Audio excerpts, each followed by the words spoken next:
நம்ம பயன்படுத்துகிற 75% மின்சாரத்துக்கு காரணம் என்ன தெரியுமா?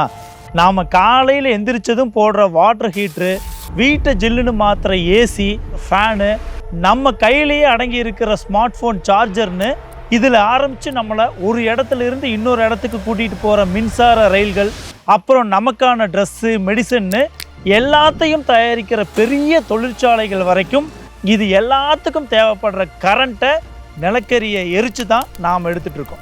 ஆனால் அந்த நிலக்கரி உருவானதுக்கு பின்னாடி 300 மில்லியன் வருஷ வரலாற்று ரகசியம் ஒன்று ஒளிஞ்சிருக்குங்க.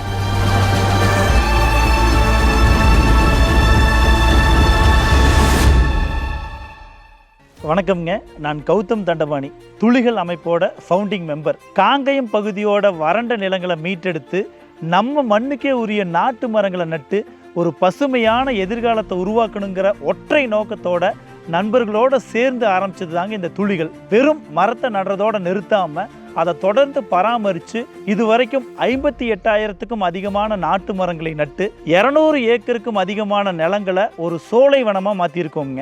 2030க்குள்ள 1 லட்சம் நாட்டு மரங்களை நட்டு அதை அடுத்த 10 வருஷத்துக்கு கண்ணும் கருத்துமாக பராமரிக்கணுங்கிறது தாங்க நம்ம துளிகளோட லட்சியம்.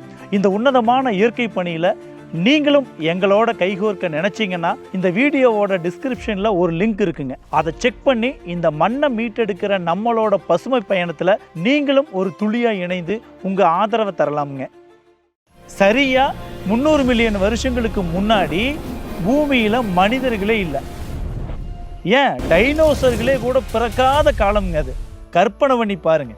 அன்னைக்கு இருந்த பூமி இன்னைக்கு நாம் பார்க்குற மாதிரி பச்சை பசேல்னு அழகான மரங்களோ காடுகளோ நிறைஞ்ச பூமி கிடையாதுங்க.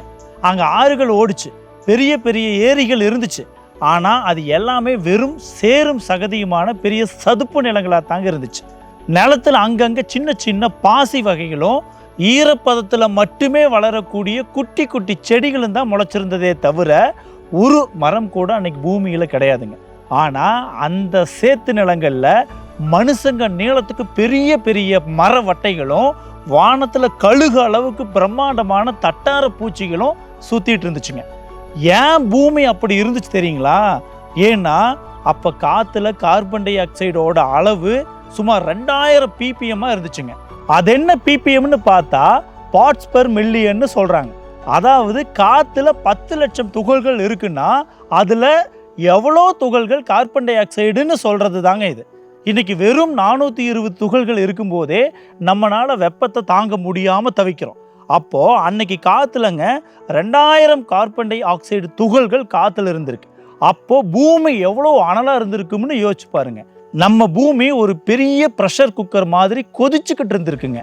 இப்படி கொதிக்கிற மூச்சு திணற வைக்கிற உலகத்தில் இருந்த அந்த சின்ன சின்ன புல்வகை தாவரங்கள் வந்து தங்களுக்குள்ள லிக்னின் அப்படிங்கிற ஒரு புதிய வேதிப்பொருளை உருவாக்கி ஒரு மரக்கட்டையை தங்களுக்குள்ள மெல்ல மெல்ல வளர்த்துச்சு. அதுக்கப்புறம் படிப்படியாக உருவானது தாங்க பூமியோட முதல் மரம். இதை விட ஆச்சரியம் என்ன தெரியுங்களா? அந்த ஒரு மரத்தோட விதைகள் காற்றுல பறந்து சதுப்பு நிலம் முழுக்க விழுந்து 1 10 10 100 100 கோடிகளாக பெருகி சில ஆயிரம் வருஷத்துலேயேங்க அந்த கோடி மரங்களும் பூமி பார்க்காத ஒரு மாபெரும் பிரம்மாண்ட காடுகளாக படர்ந்து நின்றுச்சுங்க.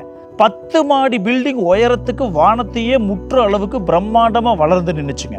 அந்த மரங்கள் தான் காற்றுல கொதிச்சுக்கிட்டு இருந்த கார்பன் டை ஆக்சைடை தங்களுடைய இலைகள் மூலமாக ஒளிச்சேர்க்கை வழியாக உறிஞ்ச தொடங்குச்சு. இதே மாதிரி கோடிக்கணக்கான மரங்கள் இரவும் பகலும் இந்த வேலையை செஞ்சப்போ காற்றுல 2000 ppm இருந்த கார்பன் டை ஆக்சைடோட அளவு வெறும் 200 ppm குறைஞ்சு போச்சுங்க. இதனால பெரிய ப்ரெஷர் குக்கர் மாதிரி கொதிச்ச நம்ம பூமி பெரிய ஃப்ரீசர் மாதிரி குளுமையாக மாறிடுச்சு. இதைத்தான் விஞ்ஞானிகள் ஐஸ் ஏஜ்னு சொல்கிறாங்க. இப்போது பூமி திடீர்னு பயங்கர குளுமையாக மாறுறதுனாலங்க அந்த பனிப்பொழிவையும் கடுமையான காலநிலை மாற்றத்தையும் தாங்க முடியாத இந்த மரங்கள் மெல்ல மெல்ல இறக்க தொடங்குச்சு. இதனால இறந்து போன அந்த பிரம்மாண்ட மரங்கள் எல்லாம் அழுகாம அப்படியே அந்த சதுப்பு நிலத்து தண்ணீருக்கு அடியில் புதைஞ்சு கிடந்துச்சு. லட்சக்கணக்கான வருஷங்களாக மண்ணும் பாறைகளும் அதுக்கு மேலே படிஞ்சு பயங்கரமான வெப்பமும் அழுத்தமும் அந்த மரத்துக்கு கொடுத்ததுனால கருப்பு நிற பாறைகளாக மாறிடுச்சுங்க. அதுதாங்க நாம் இன்னைக்கு பயன்படுத்துகிற பிளாக் கோல்டு நிலக்கரி. அன்னைக்கு அந்த மரங்கள் பண்ண பல விஷயங்கள் தான் இன்னைக்கு நாம் அன்றாட தேவைகளுக்கு பெரிய உதவியாக இருக்குது. இது வருங்கால தலைமுறைக்கும் கிடைக்கணும்னா அதுக்கு இன்னைக்கு நம்ம நிறைய மரங்களை நட்டு வளர்க்கணுங்க.